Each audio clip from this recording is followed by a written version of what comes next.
train with me in my classes, especially Wing Chun, I tend to mention BJJ a lot in Wing Chun. You'll hear me mention BJJ or grappling.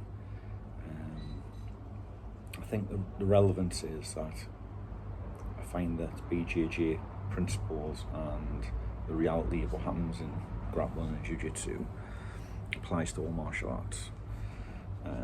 So I've dabbled with grappling for the last 20 odd years.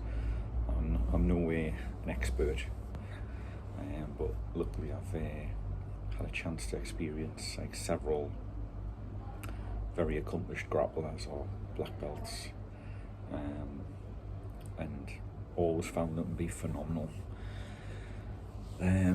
So I mentioned BJJ in my classes to use a comparison for principles, for Wing Chun, etc. But I don't actually teach BJJ. So that seems a bit odd, but as I say, the main thing is that the principles are virtually the same, on the ground or standing up. So that's where it's relevant. For example, taking space and making space. Very basic concept of Jiu-Jitsu, but also very applicable to Wing Chun. So yeah, that's why you'll hear me mention this in class, even though we don't actually have it on the timetable at the school. The other thing is, over the last, say, 3-4 years, I've listened to probably about 5 or 6 audiobooks. People like Rickson, Gracie, and Drysdale.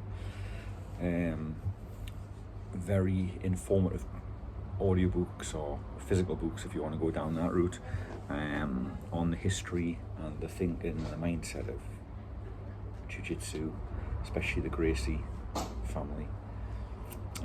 What's really interesting with the historical stuff is how that art is still evolving.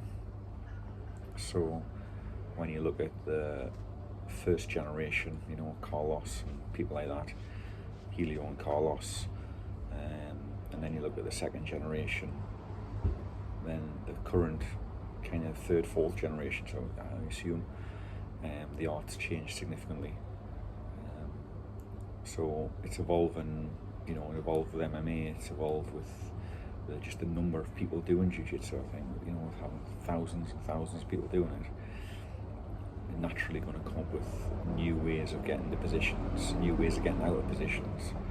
So you end up with a lot of techniques now named after individuals, De La Riva, for example, which is just the evolution of the art, and that should be happening with every art. So we'll talk about tradition.